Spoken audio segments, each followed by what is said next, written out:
I sort of saw a picture of myself on a night out at one point, and I just went, this has got to stop. This has got to change.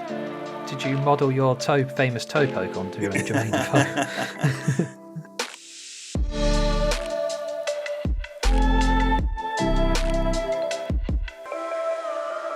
Welcome to Lose to Win, the podcast with myself, Jack, Josh, and somebody that's filling in for one of our Santa's little helpers is Dan. How's things, Dan? Yeah, good. Thanks, guys. Thanks for having me on. Really appreciate it. Our pleasure, mate. It's great to have you. It's somebody that we wanted to have on the pod for quite a while. Obviously, an integral part of our community at Fat Bournemouth, and somebody that I know listens to the pod and has an input when we post up. So it's really good to have you with us as well, mate. So well done. Yeah, thank you. Appreciate that.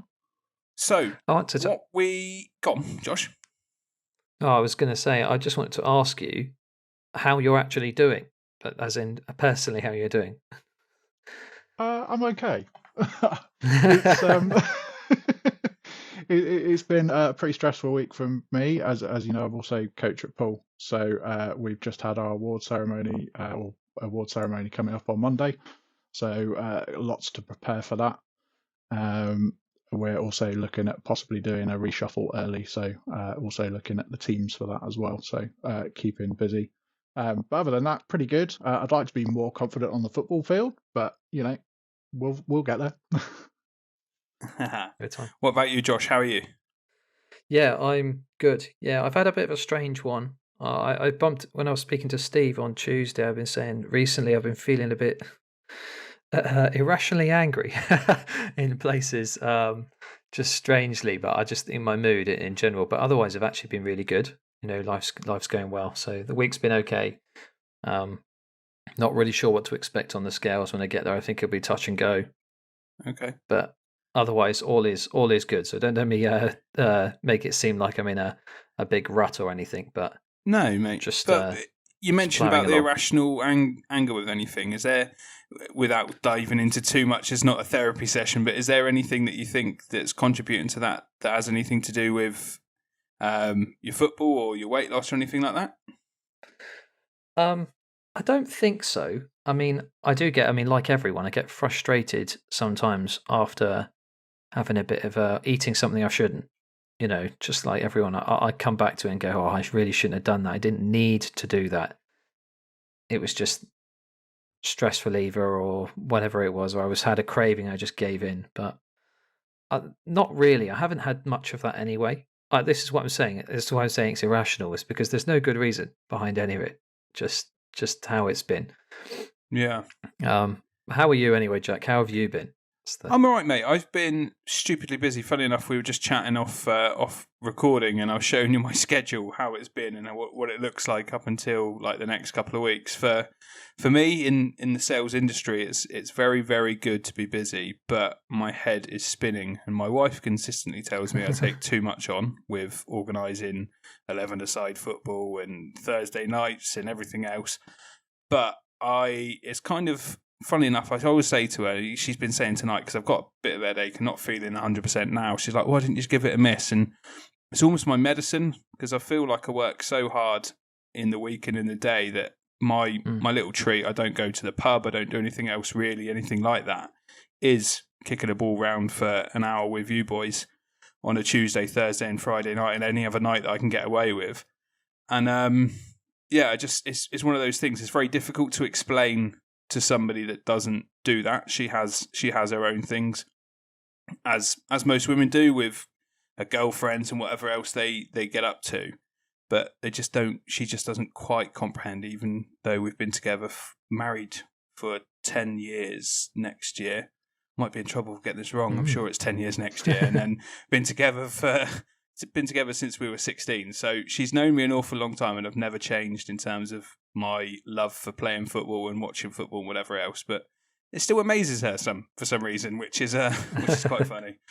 But I think I'm thoroughly looking forward to tonight. I've been cooped up all day, busy in front of the laptop, which is very rare for me, actually, normally out on the road driving all the time. So not actually left the house yet today, so I'm looking forward to getting out and kicking a ball around for an hour in the cold and the wet. I know Dan's trying to persuade some people to fall out because he's the first flake, but Doesn't look like that's There's going to still happen. time, guys. There's still time. So, after our little roundup, what I wanted to do, Dan, is obviously everybody knows you from Man v Fat Bournemouth, but the other listeners won't know much about you. And I'm sure there's going to be little gold nuggets that you come up with that we didn't know about you as well. So what we do is a little bit of an icebreaker before we dive into kind of your Man v Fat journey and what you do. So we jump into about your team. So if we start off with, who do you support? Well, you love the answer to this question, Jack. So I am a Tottenham supporter. Have been since I was about 6. Randomly came around as a lad that I was sitting next to in school. I was drawing a footballer. He told me what to colour him in. Not a lot of colouring, obviously, white and blue shorts. And I said, "Oh, what team's this?" And he goes, "Oh, it's Tottenham." Took the picture proudly back to my dad when I got home and told him, "Oh, it's a Tottenham player." And he goes, "Oh, great." He said, my mate at work, he supports Spurs. Can I take it in?" I was like, "Yeah, sure." And then ever since then, he always used to send me programs and bring programs back from games, send little random badges and things like that. So supported him ever since. And the great irony is that the guy that made me support Spurs ended up being a United fan. Do you know, it's a lovely story, very sweet. I really want to take the piss out of it, but I can't. It's really sweet. That's a really cool little thing, and I like that a lot. Good That's tactic, really nice. Dan. Good tactic. It's really Soften him random. up early. Soften him up early. So, on that note, what is your favourite memory of being a Spurs fan? And you can't say when Arsenal won the league at White Hart Lane. I mean, memories. I've got a few that spring to mind. I mean, I obviously have a favourite maybe out of those few. I mean, I remember when Harry Redknapp was still managing and Crouch nodded us into the Champions League for the first time. I remember just being absolutely buzzing watching that game at the time. One of the most fun times I had is I got to go and see Ledley King's testimonial game. Went up with my dad and my friend. So we got to see that, and we got to see sort of a load of the current team and the legends at the same time. So I got to see some of those guys that I used to have posters up on my wall as a kid. People like Darren Anderton and Teddy Sheringham and some greats like that. So it was amazing to see some of those. And to be fair, Teddy still had it. I bet he does. I bet he still does now. Yeah, he probably does. So that was great. I mean, obviously, I remember the Carling Cup win. And I was sat at a Chelsea fan's house watching that, so that was quite an awkward win. But I just remember the disbelief that we did actually win something once upon a time. But I mean, the favourite has obviously got to be the Ajax semi-final and Lucas Moura's hat-trick. I just remember the memes going round at the time of Spurs in the Champions League, and the fact that the kit that you needed to watch it was a defib. I think that was a pretty accurate way of going through it. And I remember hearing that Hoddle was going through some heart surgery at the time, and he was watching it in the hospital. He was, yeah. He was really unwell, wasn't he? He was, but he still watched the game. Bless him. Don't know how he managed to get through that, because I struggled for sure. But yeah, I think that's probably my favourite, and just in terms of even when I see clips now, it still sort of makes the hairs on the back of my neck stand up. And it was an amazing time. That's a pretty cool little collection of memories there, mate. I love that. That's really cool. And who is your favourite ever past or present Spurs player? It's a tricky one. I was thinking about this. I've sort of you can have a couple. Tried to narrow it down. Yeah, I've kind of gone for a bit of a top 5 really. I mean, go on. Hold on. Some of the it's tricky. I mean, Kane obviously comes up because he's obviously a club hero and what he does, or what he did do for us in terms of that. He obviously stands out for his goal scoring and what he did. But if I think back to some of my other players, I don't think he would make my top player at all. He's definitely in the conversation and in that top 5. But one of my favourite players was always Jermaine Defoe. I loved watching Jermaine Defoe play. He was a great poacher, a great striker.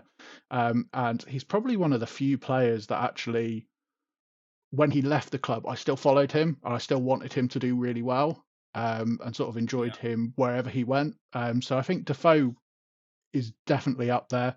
I mean, sort of Bale obviously is another great player in terms of what he's achieved. Probably one of the best British players we've had for some time. I mean, he's got a lot of competition now with some of the players coming up like Bellingham, and Kane's obviously making a name for himself in that sort of extent as well. But just remember watching those special moments. Son, obviously, he's a great captain. He's a great personality. I like him for who he is.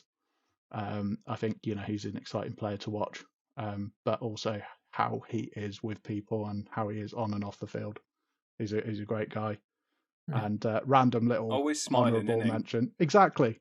He's just so happy, and he makes everyone else around him happy. But I mean, honourable mention to Rafael van der Vaart as well. I think for a player that was with us for such a short time, he still has quite a legacy, really, I guess. Like the fans still love him. He was a great player, and I loved his little comment. You haven't been in a derby unless you've got a yellow card. You're not doing it right. Yeah, so true. Yeah. Oh, nice. Good list there.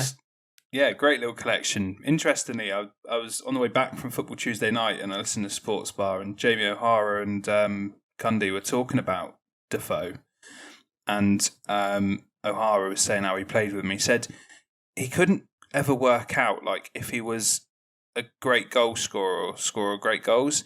He said if he was 2 yards out in training, he's still hitting it as hard as he can. Do you know what I mean? Like what he said is he just was so clinical, like you said, like just a brilliant finisher, just so clinical and so on it, wasn't he? He scored when he was at West Ham. He went on loan to Bournemouth. I don't know if you know this, and he's still got a record for it. He scored 10 in a row for Bournemouth whilst on loan, and then went back to West Ham, and then seemed to follow Harry everywhere, didn't he? So he went to Pompey with him. He went to Spurs with him. He came back to Spurs, didn't he? And I'm sure he has another crazy stat of scoring on his debut everywhere he went as well. Yeah, that doesn't surprise me, yeah. That's crazy as well, yeah. I mean, I was going to say, does it remind you of anyone hitting it as hard as they can, even when they're 2 yards out? But you said he was clinical, and I'm definitely not that. I was going to say, did you model your famous toe poke on Jermaine Defoe? I mean, he's got to take some credit, I guess, because he'd have been who I was watching at the time. I mean, Robbie Keane, maybe he liked to kick a ball as well, but I could never do the rolls. So never do the celebration. Yeah, fair point. Amazing, mate. Well, that's a real good insight, mate, and I appreciate anybody that supports the team as well as you do, regardless of who they are and what colour they wear. So, mate, that fair play, and it's a real good insight into that. And I can't argue with your top 5 or 15 or whatever you gave us. Then it was bang on. I'm not sure Josh is letting anybody get away with more than one next time, anyway. So you might be the first and last. My bad. It was a tough one for me. What I was going to say is, if you're happy, I wanted to know what your kind of Man v Fat story is then, because we now know you football, and we obviously know you well, but for other listeners, how did you come to getting involved in Man v Fat? Were you there from the beginning? I was, yeah. I mean, some might even argue before the beginning. It was an interesting one. So I was unhappy with the way I was at the time. I was very overweight. I wasn't particularly healthy, and just generally not very happy. I've had an interesting sort of journey with weight in general. When I was sort of in my early 20s, I think sort of 2021, I was about 22 stone at the time. It was just before I went to university. And I sort of saw a picture of myself on a night out at one point. And I just went, this has got to stop. This has got to change. And I went on a big journey at the time, sort of probably didn't do things the right way. Probably went quite extreme in some aspects. Kind of got a little bit too obsessive over it and maybe made some bad choices along the way. But I went from sort of 22 stone down to 14 in about a year. And kept that for some time. And one of the ways that I did that was playing regular football. It's something that I like to think what I lack in skill, I make up for in enthusiasm, and it's just something that sort of kept me going. Obviously, this time around, unfortunately, obviously the weight had ballooned back. And I just remember looking for something different because the gym and things like that. I tried a few things over the year before, it just not really happened. And I just remember I was having a conversation with someone. I said, I just want to do something to do with football. So I was thinking about the football gym, and I just remember having this conversation, but not knowing anything was out there. And then all of a sudden, this Facebook ad came up on the thing. They said, "Oh, Man v Fat's in your area." I was like, okay, and to be honest, I thought it was a scam. So I went doing all this research online to try and find out if they were legit, and then found sort of the lottery funding and stuff. And I went, oh, well, what have I got to lose? I'll give it a go.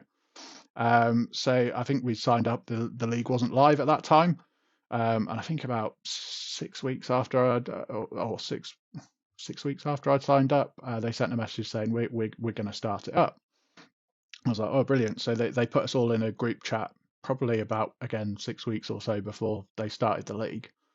And I just remember, people were talking about, oh yeah, I can't wait to get started. And I was like, I just want to kick a ball now. I was like, anyone fancy coming down the field, and we'll give it a go. And Jack was one of those to come down as well.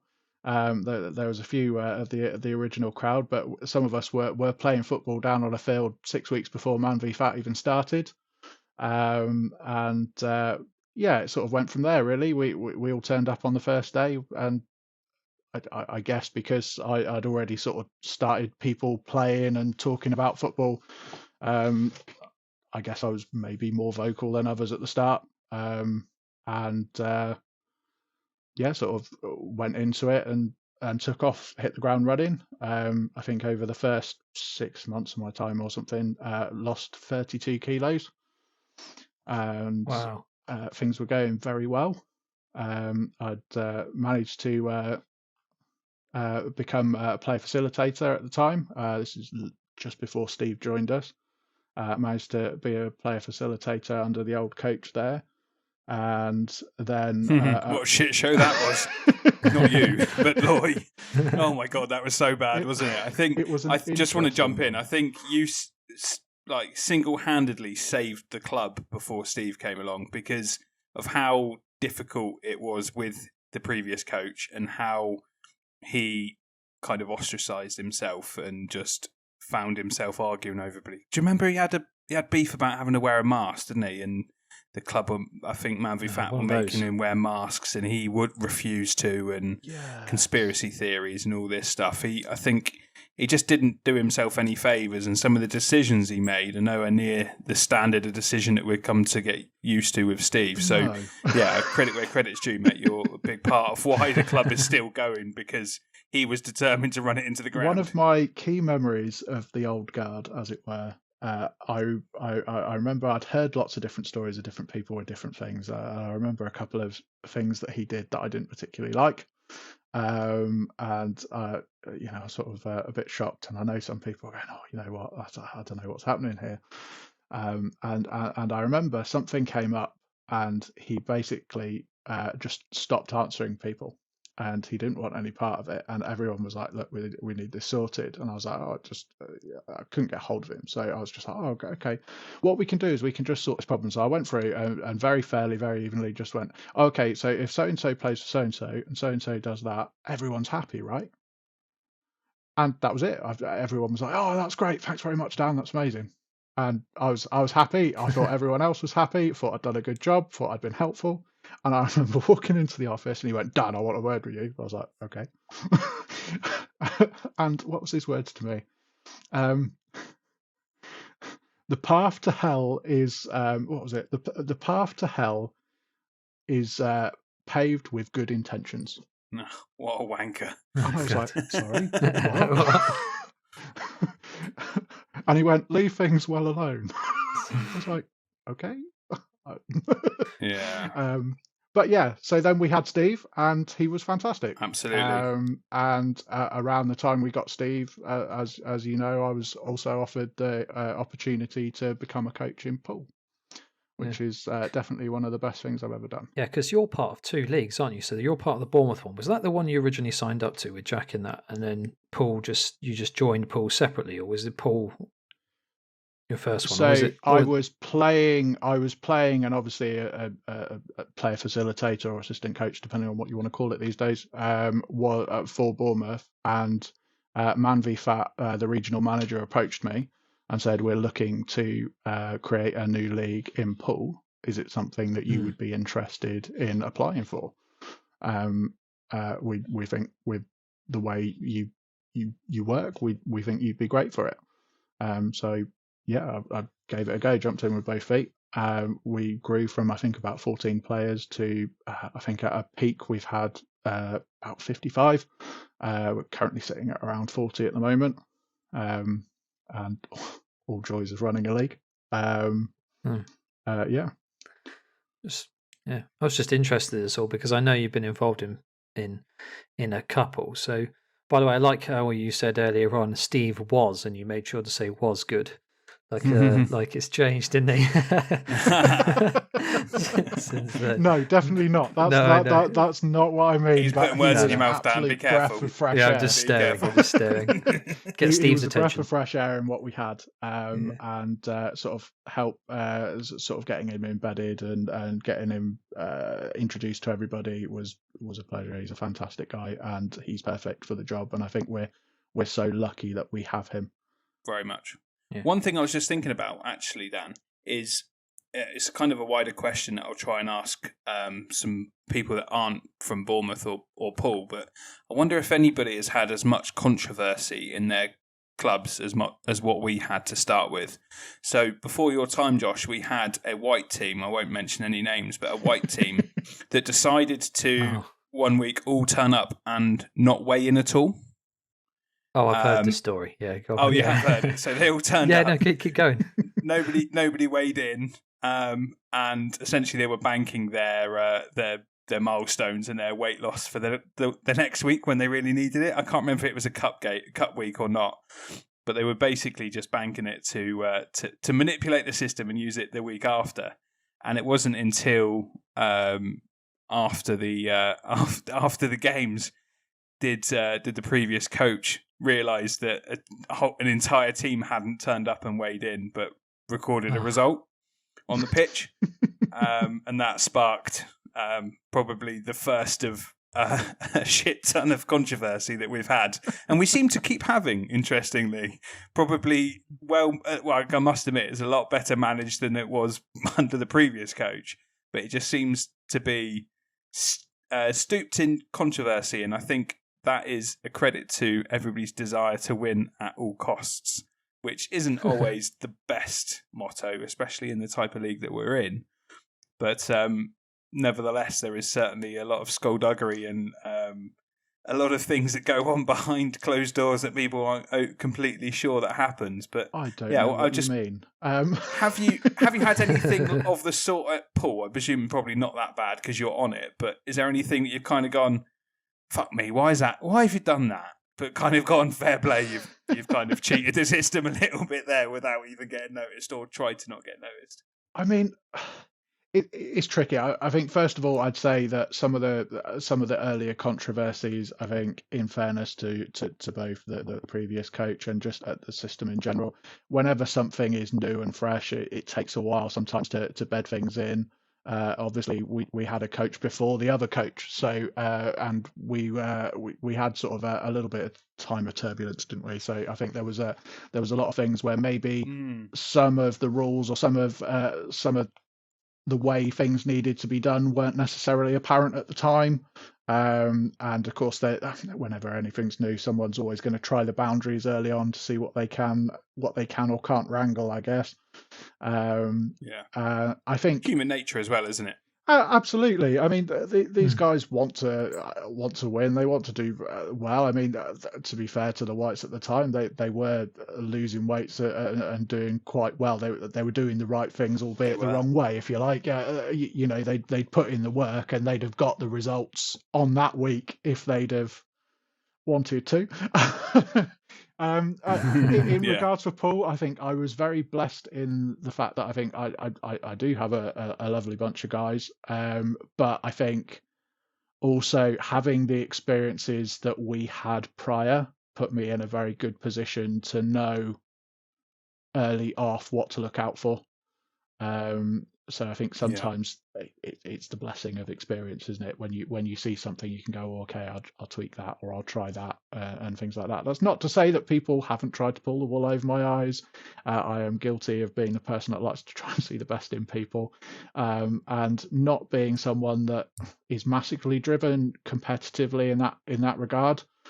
Sometimes I don't see people trying things that maybe they are.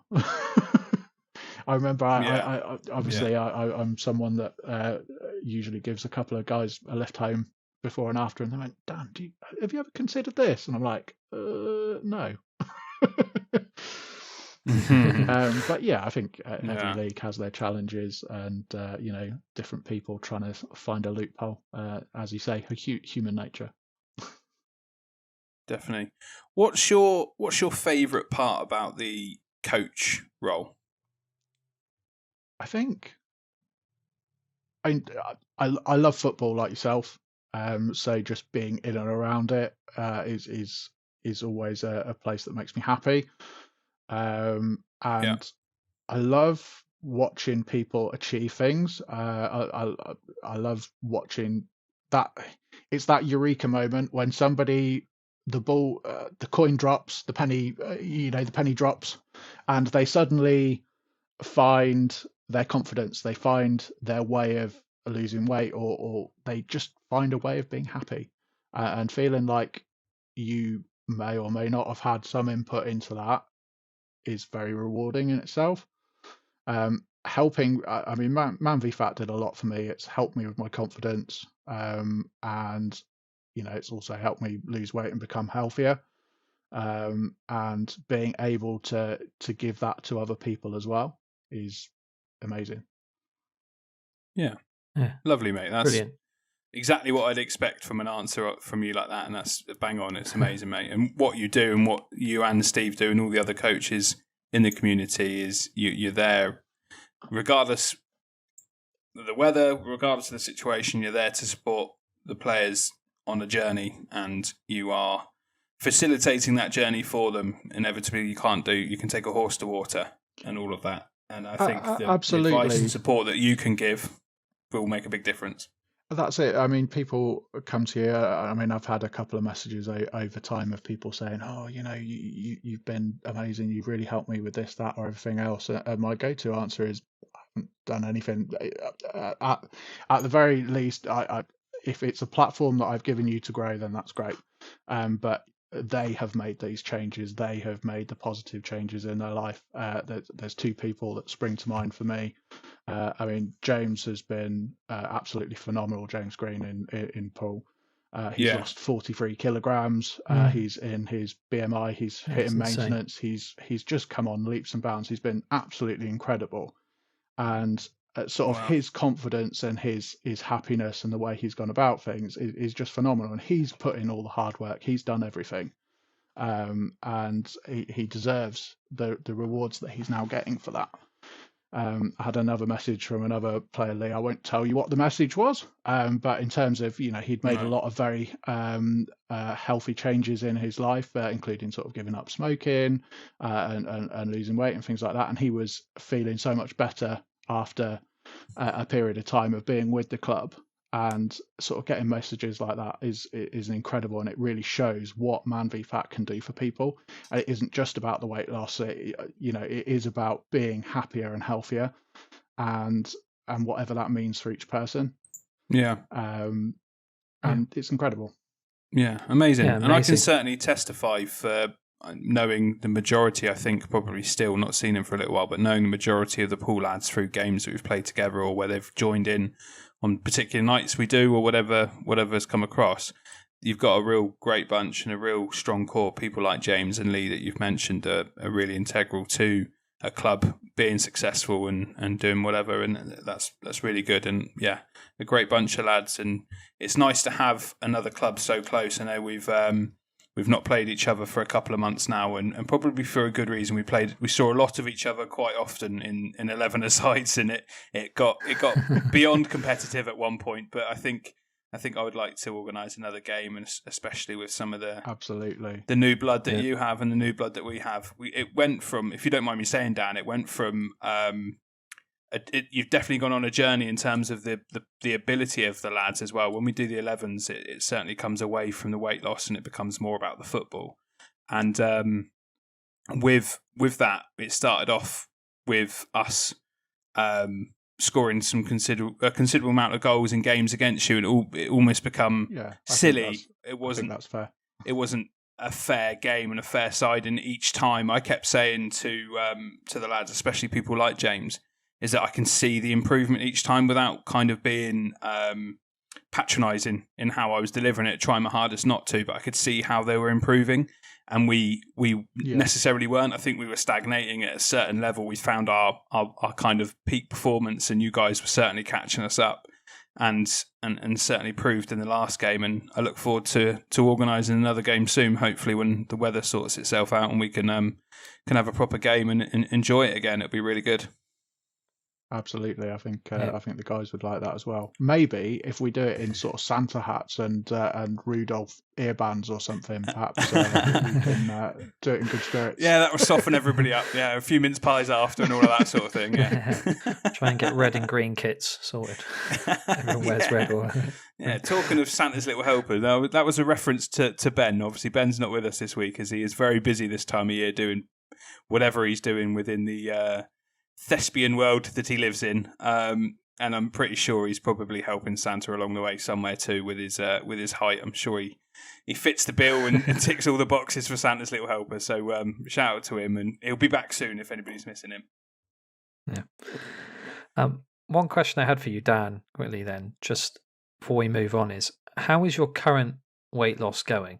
Because you mentioned obviously previously you've been up and down obviously a couple of times.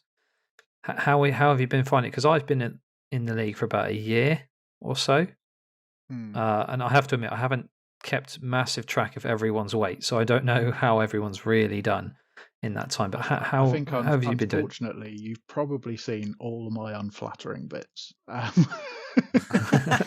So Jack will know that I went from quite a size down to sort of fairly good. So I was actually leading the race for the 30% for the club, and was eventually overtaken by Rich Webb, who hit it first, I believe. He did a fantastic job, and that is sort of a little bit of a turning point for me. I think after the end of season 3, we went into season 4, and I think I had a few problems. I had a few injuries. I struggle with confidence, to be honest, and I think sometimes whilst I may appear to others confident, it's more bravado than anything, and I feel like confidence definitely affects my form. I had an injury which held me back for about 6 weeks or so, and then really struggled to find any form or sort of confidence for a while after that, and I think that unfortunately had quite a downturn on my weight. So I ended up going up considerably from what I was. But recently, last season, spending time with the amazing Ben, as you just mentioned, he is absolutely incredible. Honestly, I can't speak highly enough from him, and I don't think anything that I'll say will ever do justice to just how amazing that guy is, and what he can do and how he influences and makes people feel. Never experienced anything like it. He's just absolutely incredible. And sort of under his wing, last season I was definitely back on track. I think I mean the records won't show it, because the issue comes with once you've hit your percentages, obviously you can't hit them again.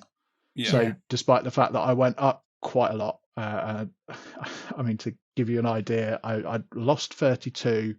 I'm currently down at about 20, and I think last season I lost around 8 kilos. Wow. So it was a good run last season, and I've started to find my way back. So I'm working my way back down to where I was. So last season was very productive. This season I've been a little bit up and down with it. Some events, sometimes a little bit of self-control. Really, I need to sometimes just get back onto it. But yeah, hopefully I'm going in the right direction, but dreading Christmas.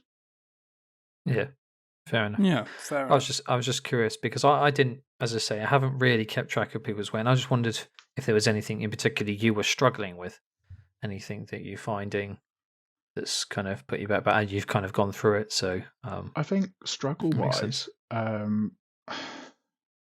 it seems to be more difficult this time. And I don't know if there's a factual thing in there. I don't know if it's slightly more difficult because obviously I lost it fairly quickly when we first initially started, and then obviously I put it on quite quickly, but it seems to be quite slow coming off.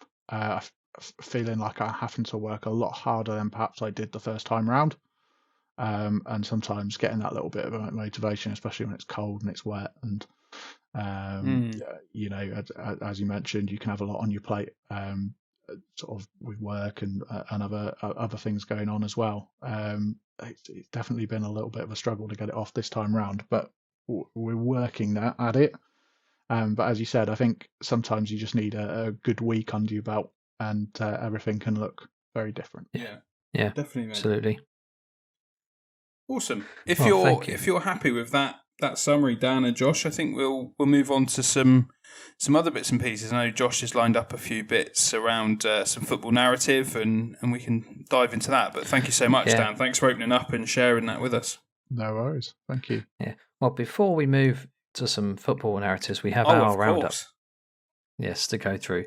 And Dan kind of did a nice segue week by week, and as we're going, it's steady progress. Well, for us, it's not really getting boring, I would say, but it's now at least fantastically consistent. So another great week of weight loss for the league all round. 23.1 kilos lost collectively this last week as well. So add that to our previous totals. We've now smashed through the 100 kilo barrier in just 4 weeks of the season. Amazing. So really good, guys. 106.9 kilos as we stand lost collectively. As Steve likes to put, the same weight as an adult male giant panda, or 2.3 Kylie Minogues. So it's funny. A panda is my spirit animal. I love that. Brilliant. But that's fantastic work all around anyway, gents. So we'll keep it going. It's been up and down, but it's always been in the 20-30 kilo range every week so far. Yeah, we're going to smash last seasons, aren't we, at this rate? I know we've got Christmas to contend, and Dan touched on that. And I'm personally looking forward to how I can try and exercise some self-control over Christmas and let my hair down, enjoy myself, but also an opportunity whilst we have a relatively long break. I think it's 2 weeks in total, isn't it, that we're off, or 2 Fridays we miss. A good opportunity to still kind of have that discipline as if I were going to be weighed in on a Friday and still do the exercise and everything else around it whilst we can. Absolutely. I think keeping it in sight, isn't it? Keeping the overall goal in sight and not letting it slip too much. I think it's important to put into perspective as well the amount that we've lost in that week. So 25, 27 kilos, did you say? 23.1 this week, last week. 23, sorry. So if you're looking at that, I think as a coach, I always try to tell my players that overall we want to try and lose something like 20 kilos a week, which is a massive ask. But to put in perspective, it's about everyone needing to lose about 0.4, 0.5, something like that. But if we're hitting 23, that means a lot of people are probably hitting about 0.7, 0.8, which is a good chunk. Yeah, good average. That's really good, actually. Yeah, didn't even consider it in averages, to be honest. That's I'll have to double check how many players we have in a league and see if I can work it out quickly. But yeah, fantastic. I actually don't think I'm going to struggle too much with Christmas this year. Normally I have a big family thing, and last year I was one of the people who lost the most weight over Christmas. I think I lost over 5 kilos over Christmas last year. Something insane. I don't tend to eat very much at Christmas, and this year it's just me and my brother. So no big family things. Obviously, we'll do a big Christmas dinner. I'll do that for him, but we won't. There won't be so much snacking and sweet stuff. I wouldn't have thought, to be tempted by. So I'm going in quietly confident that I'll have a good Christmas, and that 2 weeks won't change too much. So, but obviously that's not the case for most people. Yeah. You're only around the corner, mate. Head on round. A household will chubby you up for a little bit over Christmas. Well, I appreciate the invite. Definitely, I might have to take you up on that. Yeah, I'm sure there'll be to have lots of football over that time. I think if we can find anywhere that's open. This is true. Yeah, right. Anyway, so last week's results then. So us Blacks lost 13-10 to the Greens. Fortunately, that was the top of the table clash. So we went in with quiet confidence that we were going to do it, and we had just a couple of surprising scales results, if the guys don't mind me saying, that kind of just tipped it that way, really. But that was unfortunate. But again, we gave it a good effort. So, again, the games on the pitch are quite competitive as well. I think we won 2-1 in the end. It was quite a late-minute goal, so last-minute goal winner. So, yeah, they definitely beat us off the pitch, which is where it counts. Blues won 13-11 against the Oranges. Another tight one. Fantastic result. And the reason they did that is because I wasn't there to miss. I was going to ask you, Dan. God, he's going to kill me. Dan, if you were there, because I can't remember seeing you, but I actually can't remember what the pitch score was either, or the game itself. So I wouldn't like to say because I can't remember off the top of my head, but I do know that our goalkeeper fancies his chances ahead of me up front because he did score a bit of a beast from what I've heard. Oh, yes. I saw that past Ryan. Yeah, I remember that one. Yeah, I did see that. Your place is under threat. Very clean. Ryan loves playing against the Blues. Loves it. Yeah. Yes. He has said many times through gritted teeth how much he loves it. So, that's quite. Yeah. Well, we've got to play Oranges this week, so we'll see if he enjoys playing against me, Charlie, and Seb, and the rest. So, that'll be a nice how it one. goes. Yeah. Yellows. They unfortunately lost 9-6 to the Reds. And then your Purples, Jack, had a massive win, didn't you? 16-6 against the Whites. That's mad. We certainly the highest did, scorers of the week as well. Yeah, smashing it. Yeah, was the pitch score quite one-sided? I can't remember in the end. Yes, it was, but we did lose a lot, and we're kind of in a bit of a lag with the hat tricks with the new guys because the way that they didn't come for the first week or the week that. The friendly week, as it were. Yeah. So their hat trick started a week later, so we got a lot of the hat tricks last week. But then we also had majority of us still in last man standing as well, so that totted up some goals too. So yeah, all round good stuff. This week we're struggling for numbers. Unfortunately, everybody's sort of events. I know 2 of the lads have got like a golf presentation on the Friday night, and they both play at the same golf club. So that wipes those 2 out. It's just awful timing, unfortunately, but I think we're going to start to see everybody go into a little bit of silly season with absentees from this point onwards, with Christmas parties and do's and whatever else is going on. So, yeah, watch this space. But we're top of the league by goal difference, so I think it might all be very close, but we're going to need to work to stay there this week for sure. Yeah. So you mentioned last man standing. 13 players earned a goal for a perfect start to last man standing, i.e. 4 weeks consecutively in a row losing weight from the start of the season, with Greens, Purples and Reds the biggest beneficiaries. So that's 4, 3 and 2 goals respectively.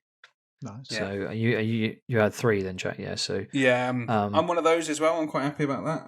Yeah, congratulations, mate. Really good going. Really good going. Keep that going. No love lost between you and the Whites then. No, I did feel a little bit bad, and I was getting a few jovial hisses and boos as I was flying past them down the wing. But yeah, it was all good. It was all good. Were there any power slides to the opposing fans, or? Do a full Adebayor run the length of the pitch to celebrate in front of the other fans. No, none of that. Just do it. I got a goal. I bagged a penalty, but I didn't celebrate. Don't celebrate anyway. But I just kept my head down and buried the penalty and got back to the centre spot. What's that? 1 for 2 on penalties this season, Jack? Have I missed? Is it? Or I don't know. Actually, that's a good question. Oh no, it's the one that you missed that was almost as close as a penalty that you struck off the bar. I remember. Oh my god, yeah. Yes. Yeah, I don't miss penalties, mate. Left foot is the best penalty to take as there is. Anyway, sorry, back to the league. So there are still no obvious front runners in any of the leagues. So as you said, purples, greens, reds, all on 6 points at the top of the main league. The pitch league is led by us blacks and reds, with the purples and yellows just 1 point behind, while 7 out of the 8 teams are within 1 point of each other in the scales league. Whoa. So that's a good one. All 3 titles then basically all for the taking, and all for the taking by any team as well, it seems. Yeah. Obviously, we're still early in the season, but yeah, it's still pretty tight, which is always a good sign. Yeah. No, there's no milestones this week. That's one thing I will say, unfortunately. But we did have 19 hat-tricks to follow on from last week's 16. That means roughly half the league has lost weight in at least 3 of the first 4 weeks of the season. So that's a really good achievement, a very good long-term sign. That'd be interesting with my theory of us being a week behind. So we're not the only ones that are lagging a week behind with our hat-tricks then. Yeah. And if people continue, it's going to be every third and fourth week is going to be loads of goals, isn't there? On top of potentially Steve's incentive. Yeah, so it makes it very interesting. You'll have 2 weeks on, 2 weeks off, essentially. Yeah, so exactly. You have 2 weeks where you have slightly lower scores, 2 weeks of hat tricks, and that come in. In theory, but obviously obviously if anyone drops a week, then it will move to the week after anyway. So so it kind of evens out mostly throughout the season. It's interesting because you'd think it would be consistent in that way, but when you get to look at the coach's screen, you'll see the color codings. So they color code when somebody's got a hat trick or a milestone, and you'd think that it would be fairly consistent when those hat tricks are hit. But they do end up spreading out quite quickly. Yeah, I bet. Especially after the first couple of weeks as well. First weeks are obvious, and then from there it spreads. Yeah, I mean, for example, I hit my hat trick list last week. It meant that I had 1 week of the first 4 where I didn't lose weight, for example. And I used the grace week to stay in last man standing. But I lost the other 3. So and we'll see how we go. But in theory, if I did that again, it would spread to another 4 weeks before I get my next one. And then that could be the same for, say, half the people that are currently on hat tricks from last week, and then it spreads quite quickly. So maximum hat tricks, because then half of them could hit it another 3. Scorer. That's how you win the competition for that one. The hat tricks make all the difference because it's 3 points every hat trick for the top scorer. So the one that gets the most is usually the one that comes out on top on that one. Nice. Fair enough. But that, again, promotes consistent weekly weight loss, doesn't it? So, absolutely. Consistency builds success. Indeed. So 13 players bowed out of last man standing, which means we have 40 still in the competition.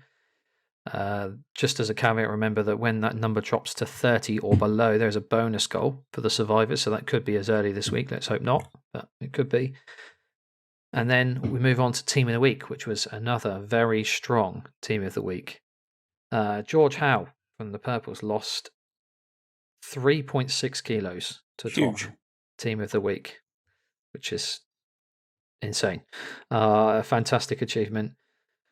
None of last week's team managed to stay in the top table, although a couple weren't that far off, but the list is as follows. So as I said, we had George Howe at the top with 3.6.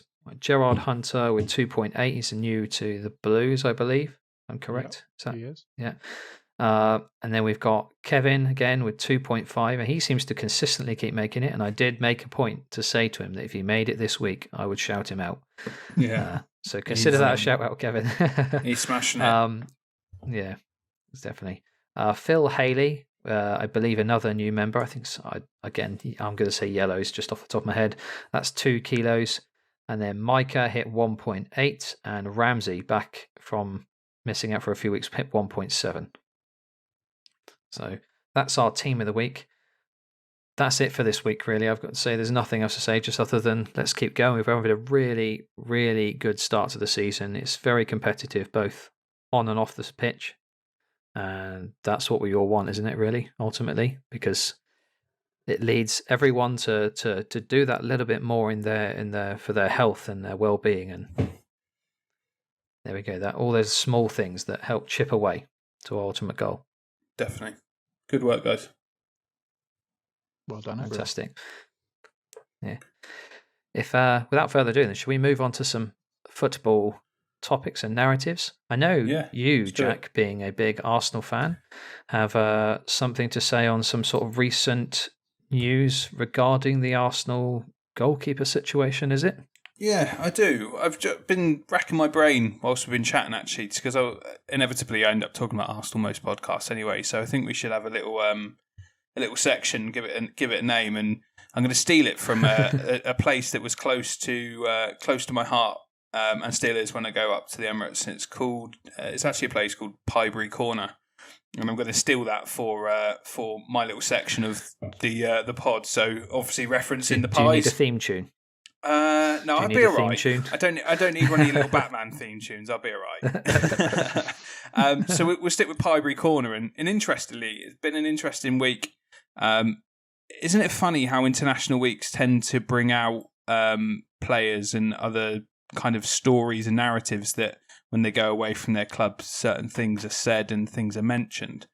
And this week's no different. So going back a couple of weeks when Arsenal signed David Raya, I claimed on this very podcast for it to be a very good thing for the club and for the two players, and I saw it as a real positive. My opinion has changed relatively considerably, I would suggest. And it's not... What did you say last time? A sign of intent, I think it was, that Arsenal are becoming a serious football club. I think something along those lines you said. I still believe it is...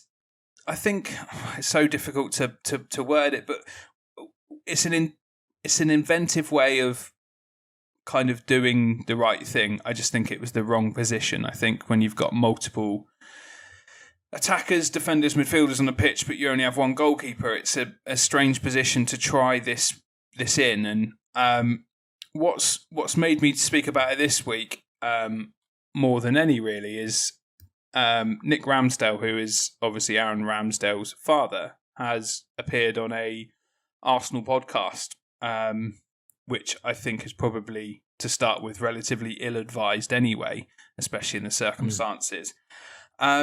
But he's been relatively honest and relatively brutal. So what I was going to do is just read off a few of the quotes. And I know you've seen some of it and may not have seen all of it, and kind of pick up your opinions and kind of share mine. So first things first, first one he went with. So Aaron's going to be the cup goalkeeper and David Raya is going to be the main man unless something happens, an injury or sending off. And Aaron's got to live with that. He's living with that even though he's never been told that by anybody.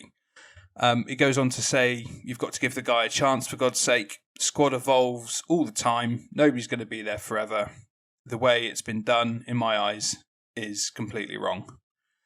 What do you think about that as a father sticking up for his son or having his opinion for his son? What do you think? Well, I was about to say that's pretty... I'm not surprised by that at all. You know, I'm not... I think, as you would say, it's probably ill-advised, but that's just quite honest, isn't it, really? And I think it's what other people see, is it not already, in terms of his opinion on Aaron's position in the club? I think that's probably the honest way that most fans and he would see it. I'm not surprised he stuck up for him.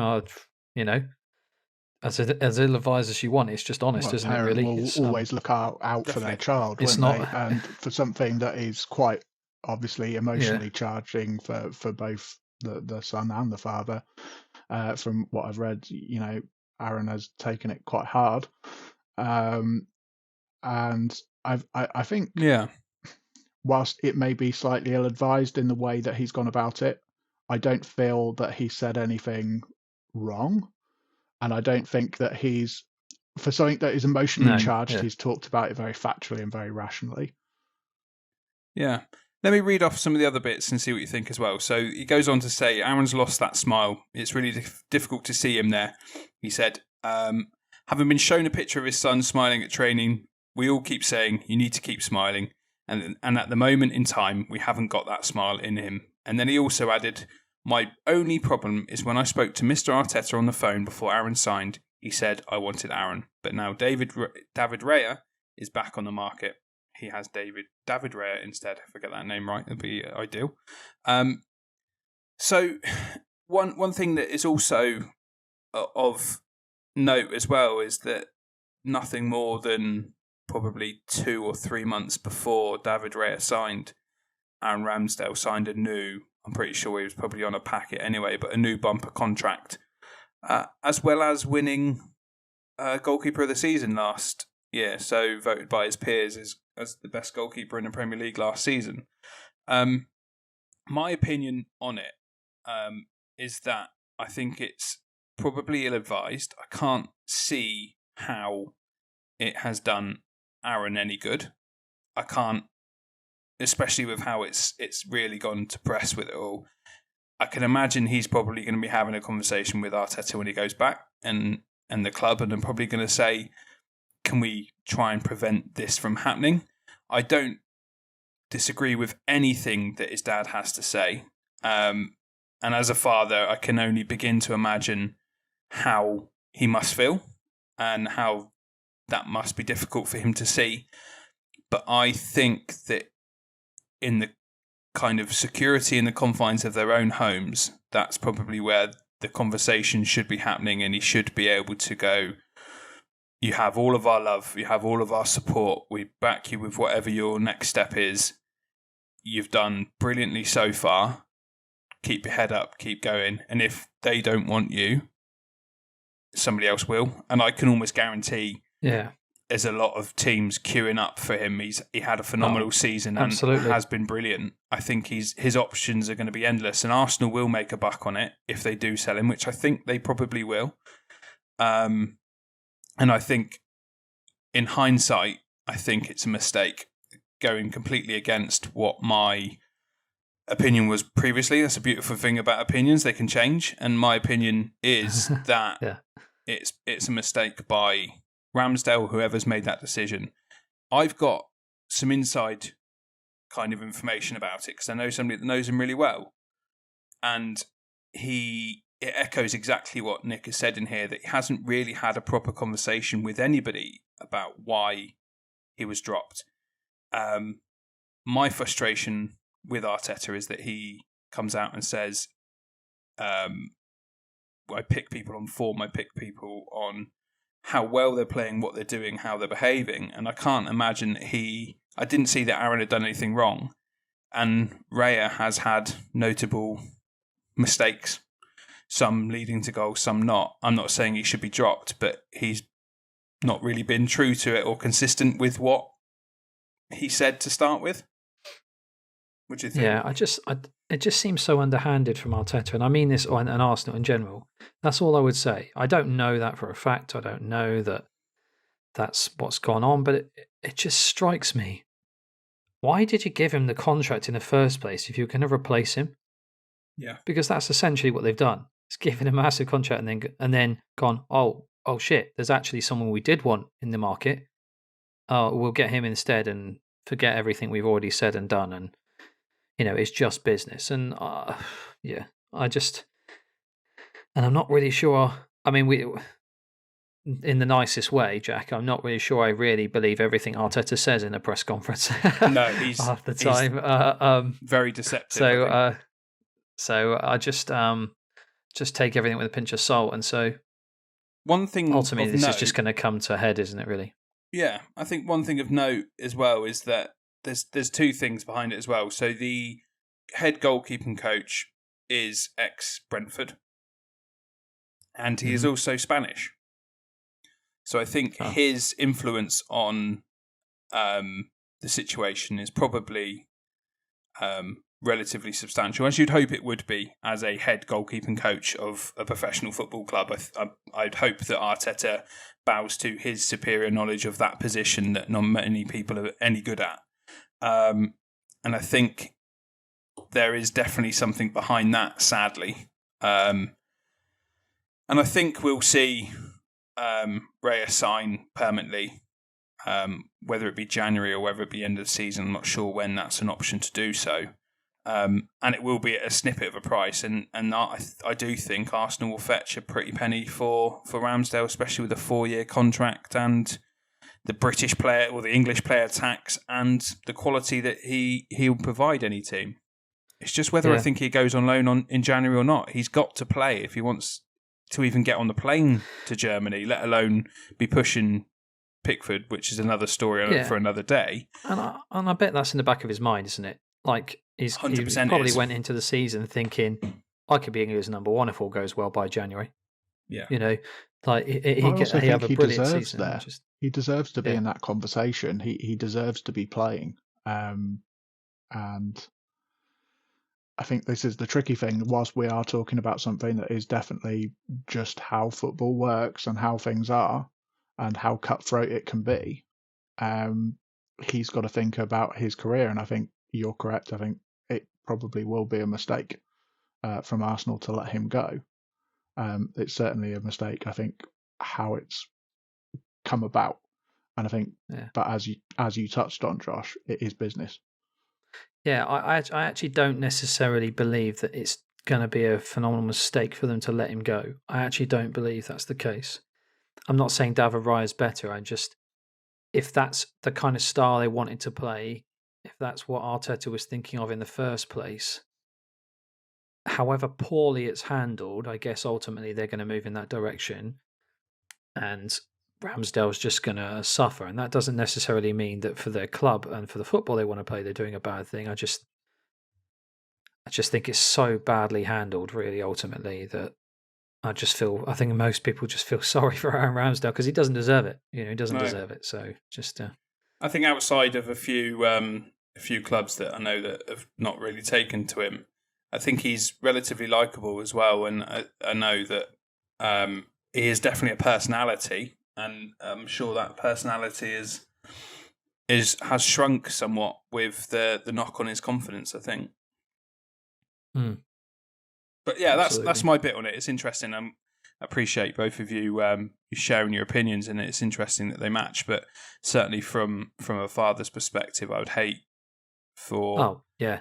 I don't like it at the level that my son plays now when he doesn't get the opportunity, and I'm part of the coaching setup with it, and I find it difficult to make those decisions, let alone see it happen to them. And then even at the level, I just can't ever begin to imagine how that must feel when. Yeah, you're right, Dan. It's one of those things in football, but I think it could have been done very differently, and it's certainly a lesson learned, hopefully. Absolutely, I think you're right. The only thing I'd add is the fact that whilst you said we agree that a father will always defend their child, but as you said, there's a place for that, and is in the public forum, is that the right way to do it? I mean, for example, if I was having a problem at my job, I wouldn't expect my dad to phone up my boss and ask him what was going on. No, of course, and you've hit the nail on the head. If you strip it back, I know they live in a fantasy world and everything is just hyper everything. I think you're bang on there, and like I say, I'll go right back to the beginning of it. He's not done Aaron any favours by doing it. If you're trying to protect your son and trying to help your son, you have not helped him there. Yeah, I understand. If you don't mind, we're just going to quickly move on with the minutes we have and just ask a couple of quick questions. Before I get to that, I just want to give a quick shout out to our local team, AFC Bournemouth, for a fantastic win against Newcastle, in which they thoroughly deserved to win. However stretched Newcastle were for players, Bournemouth were by far the better team. Love it.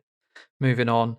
And I'm hoping it will change your mind slowly about Bournemouth's decision with Iriola. So Jack. Yeah, fair play to As we move Bournemouth. forward. Again, we won't spend too much time on it because everybody that we know listening, especially the Bournemouth lads, will keep an eye on it. A fantastic result, a really good performance, something that I think probably has been coming as you keep reassuring me. I think I'm more doom and gloom. I think my brothers will always testify that whenever I'm talking about Arsenal or Bournemouth, I'm always quite doom and gloom about it.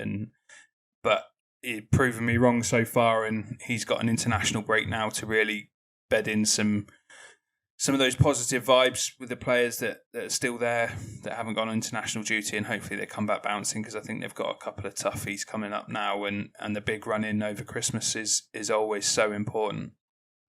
It's a bit of a mixed bag, the fixture list, isn't it? Looking at it, we've got Crystal Palace, Man United, Luton, and Notts Forest, and Fulham So on Boxing Day. 4 wins then. 5 wins in a row. Oh, I've missed Aston Villa as well. That's another one. Oh, that's a loss, isn't it? Yeah. Okay. Well, the question I was going to ask you then is top 4. Well, who do you reckon, quickly, as it stands right now, considering how well Brighton, Aston Villa, Newcastle, obviously you've got Liverpool, Chelsea even is looking to find some form. Spurs obviously have been brilliant to start the season. Surprisingly, Man United are there or thereabouts, despite how terrible they've been. Who do you see in that top 4? I reckon I can rattle off my order now. That top 4, it'll be City in the league, Liverpool second, Arsenal third. The 4th is the tricky one. I think it will be Spurs. You reckon it'll be Spurs? Oh, Dan's going to love that. Ange Ball. I would probably agree. I mean, I don't think it's City's by any stretch just yet, and they've certainly. I mean, their next few fixtures are all quite tight ones. I think they played Liverpool and Spurs as well, and we've become and Villa as well, I think, for them. So yeah, they are playing all of the people in and around them. So there are points to be had for all of the teams currently in that position. I think I agree, though. I don't see the top 4 changing too much. I mean, Chelsea are on a surge and they are looking good, but have they left it too late? Too late already? I mean, how many games are we in? Well, in terms of people have already got quite a gap on them. If they're already at 16 points, I mean, I know they all build up quickly. But if you look, I would, if I was a betting man, I'd still say that Villa are in a better position than they are come the end of the season, but we'll see. Also, I don't see teams like Liverpool and City. I reckon neither of those 2 teams lose 2 more games. Maybe one or one of them loses 2, but the pair of them won't lose 4 games between the 2 of them for the rest of the season from now on. Exactly. I think Spurs are the changeable one, aren't they? If I'm being honest, obviously the way we were playing and the things that are going on is absolutely brilliant. And the players have been shining, and Ange Ball coming through and doing well, but obviously we've been very unlucky with some of the injuries that we've got, and obviously we've had a couple of silly suspensions and things like that, which have shown in the last 2 games. But I think that's the real interchangeable piece. Who, I'd like to think that if we do well, we do a bit of good business in January, or we get the players back quick enough, that we will keep that 4th spot. But I reckon Villa have got a good shot at potentially squeezing in there at the moment. And we'll see about United. I think they're in good form. Yeah, I don't think so, by the way. And that was the joke, really, on the form thing. I just find it quite funny, considering there's a 4-point gap between Villa and Man United, 5th, 5th, and 6th. So, I mean, the only reason why I asked this question is mainly because of Aston Villa and how well they've been doing, and I wonder if they can squeeze in now, especially with Spurs' injuries and the games you've got coming. I just feel like you get towards Christmas and they could be in that top 4, not comfortably, but just. He's done a great job. Kind of just going about their business. So I would have be a battle. Yeah, I think it'd be Man City, Liverpool, Arsenal, and I'm not saying this as a United fan, but I think they will get something together and make it. That's the truth. It makes it for a very interesting North London derby when it comes around. Oh, done it just, yeah. Yeah, right. Yeah, right. But Spurs, I reckon, I think it's going to be Spurs or Villa, I would have thought at the moment as you look at it, but I just wouldn't write Man United, Newcastle, even Brighton, Chelsea off, people like that. So So it's going to be I top. wouldn't That write them top, off either. that top 8's going to be close, I think, overall. So pretty interchangeable. I think for you guys, it will be interesting to see how your next fixtures go. You've got quite a mixed bag, haven't you? So it would be interesting to see how you come out of that, and I think you'll have a better idea of what your chances are by the time we get to Christmas. Yeah, exactly. So we'll see. I don't see Chelsea, Liverpool, Newcastle games going all that well for Man United. So, and that's in the next 5. So, anyway, yeah, but I think we'll have to leave it there, lads. Unfortunately, I think it's been run quite close on time. It's been very good. Again, I think your input, Dan, has been brilliant. It's been amazing to have you on as a guest, and I think the guests make this pod. I think the feedback I get is people hearing other people's stories is always a little nugget that somebody can take from you as a bit of gold, and something that they can go in and adapt into their own weight loss journey and how they think about it and their mentality with it. It's really important, and you are one of the key members of the group. Not just because of longevity, but your input and how you help and how you support, and that's really important. And thank you very much for joining us. Thank you. I really appreciate it, and really appreciate the invite to come on. I've loved it, enjoyed every minute. There was only one mention of the legendary the legendary toe punts as well, and that was by Josh. It is I still, for anybody that doesn't play with Dan, he has the most incredible technique where he can strike a ball with the end of his foot, and it can be so hard and so accurate and so deceiving. It's probably the easiest way. A couple of new goalkeepers that you've scored against have gone, I don't get it. I just don't. I'm expecting the ball to go the other way. I just don't get it. And you score. You're a scorer of great goals. You score some unbelievable goals on Friday nights, and it's always a pleasure to watch and stand back and enjoy. And don't let anybody tell you it's a bad thing, mate. Scoring goals is scoring goals. I'll take them whenever I can get them. But also, Absolutely. You guys are doing an amazing job on the pod, and I know everyone loves it and really appreciates what you do. So keep up the good work. Thanks, mate. Thank you. Thank you. Thank you. Right. Well, join us next week. We'll dig around for a guest, or maybe we might even have Santa's little helper for half an hour if he's allowed out of the workshop. And we'll go from there. But I think that's us, isn't it, Josh? We done? Indeed, we are. Lovely. Thank you, everyone, again. Cheers. Cheers. Bye.